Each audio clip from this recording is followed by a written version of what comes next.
শ্রী শ্রী দুর্গা দেবী।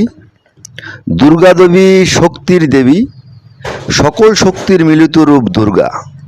তার অনেক নাম, অনেক রূপ, যেমন মহামায়া, ভগবতী, চণ্ডী, মহালক্ষ্মী ইত্যাদি। দুর্গম নামে এক অসুরকে বধ করলে বলে তার নাম হয় দুর্গা। তিনি জীবনের দুর্গতি নাশ করেন, এজন্য তার আরেক নাম দুর্গতি নাশিনী।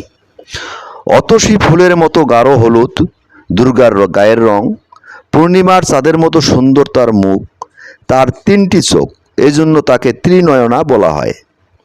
একটি চোখ কপালের মাঝখানে, তার মাথার একপাশে বাঁকা চাঁদ। দেবী দুর্গার 10 হাত, তাই তার আরেক নাম দশভুজা। 10 হাতে তার 10টি অস্ত্র, এই অস্ত্র দিয়ে তিনি অন্যায়ের বিরুদ্ধে যুদ্ধ করেন। আমাদের ধর্মগ্রন্থ শ্রী শ্রী চণ্ডীতে দেবী দুর্গার কাহিনী আছে।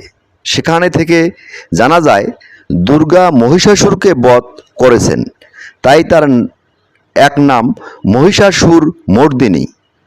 তিনি আরও অনেক অসুরকে বধ করেছেন। দুর্গাপূজায় শ্রী শ্রী চণ্ডী পাঠ করা হয়। শরৎকালে দুর্গাপূজা হয়, এজন্য দুর্গাপূজাকে শারদীয়া দুর্গাপূজাও বলা হয়। বসন্তকালেও দুর্গাপূজা হয়, একে বাসন্তী পূজা বলা হয়। দুর্গাকে সর্বমঙ্গলা বলা হয়, কারণ তিনি সকল প্রকার মঙ্গল করেন। দুর্গা দেবী আমাদের শক্তি দেন, সাহস দেন। দুর্গা নাম স্মরণ করলে সকল বিপদ দূর হয়, তাই যাত্রাকালে দুর্গা দুর্গা বলতে হয়। দুর্গাপূজা শেষে আমরা তার প্রণাম মন্ত্র পাঠ করে তাকে প্রণাম করি। ওম সর্বমঙ্গল মঙ্গলে শিবে সর্বার্থ সাধিকে শরণ্যে ত্রম্বকে গৌরী নারায়ণী নমস্তুতে।